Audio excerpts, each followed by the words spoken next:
that's the ureter. These are medullary pyramids.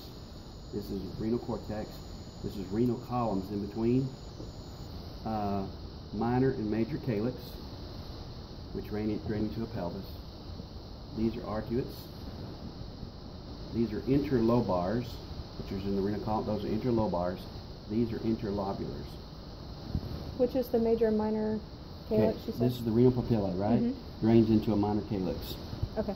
This minor and this minor drain into a major calyx. Okay. Major calyx drains into the pelvis. What? Packet you gave us, right? Yes. Okay. Now we're looking at these. These are the interlobulars, and there's a vessel coming off those called the Efferent Arteriole. So we're going to go from these little round things. We're going to go now to this bigger one. Okay. Here's an interlobular. There's the arcuate. There's the interlobar. There's the Efferent Arteriole coming off of the interlobular, going into the Bowman's capsule to form a glomerulus, which is that tuft of capillaries. That's the Efferent Arteriole. They don't show us. Here's the Efferent Arteriole here. They don't show us on that one. Okay, coming off the Bowman's capsule is the proximal convoluted tubule. That's this one right here, going on over here. That's the descending loop of Henle, ascending loop of Henle, distal convoluted tubule, collecting duct. And you need to always check, if you ever ask, what is this? Look, you can see they're different. You find the glomerulus, find the one that's coming off the Bowman's capsule, that's the proximal. So this is the proximal over here, this is the proximal over here. So if I tag that right there, what is it? Descending. It's descending, okay, which makes that the ascending. Over here, that's the descending, that's the ascending. Okay, so there is no, like, yeah, never mind. There's no what? No, it's just, there's no, like, uniformity No. in terms of, okay. No. This is the renal corpuscle. It's composed of the Bowman's capsule, which is this thing out here. This is the tuft of capillaries called the glomerulus. This is the Efferent Arteriole coming from the interlobular. That's the afferent right there. This is the Efferent Arteriole coming in to form the glomerulus. Okay? And then this is the Efferent Arteriole coming out. What does the Efferent Arteriole eventually become? It wraps itself around the tubules, and we call that what? Peritubular capillaries. This is the proximal convoluted tubule. See the microvilli? If you're looking at it under a microscope, remember I told you I'm not going to ask you no proximal distal tubules. They may in cells and tissues. What I'm simply saying is when you're looking at a proximal tubule under the microscope, it looks real disheveled. It's not organized. The center will look real cloudy.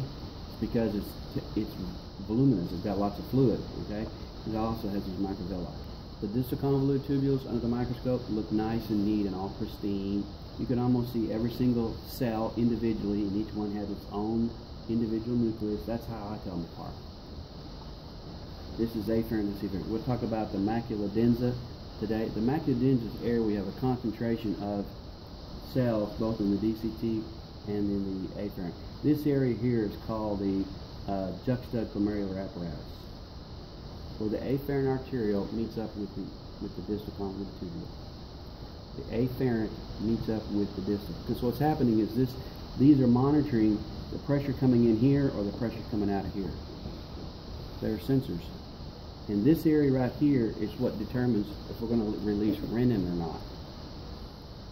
Because remember, either a decrease in blood flow or a decrease in pressure. There's a hormone secreted from this area called renin. Also, if the blood flow is low, what does the body think?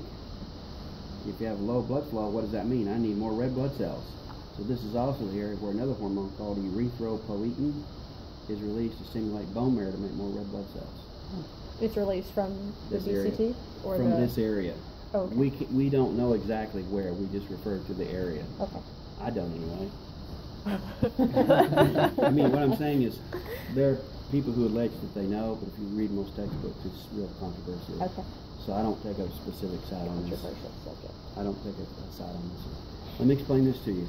Do you remember how we talked about the heart grows into the pericardial sac? Mm-hmm. Like my fist going into a balloon. The part of the balloon that's on my fist is the visceral portion. The part that's in the inside the balloon, the rest of it is parietal. Same thing here. The tuft of capillaries called the glomerulus grows into the Bowman's capsule. So this here, this is all parietal tissue. That what you see here, the reason that some of these look red and some of these look white, what they're doing is going to show you both. This is actually over the whole thing. This is supposed to be the visceral portion. You see how it fits together like feet? You see between the deals there? See how the cells, like they fit? Just see how it's all jagged and it fits together like this? Those things sticking out are called podocytes. A podocyte means foot process.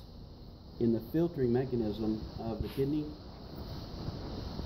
when you filter from the capillary bed, you're filtering from blood. It's mostly water, waste, and a little bit of electrolytes.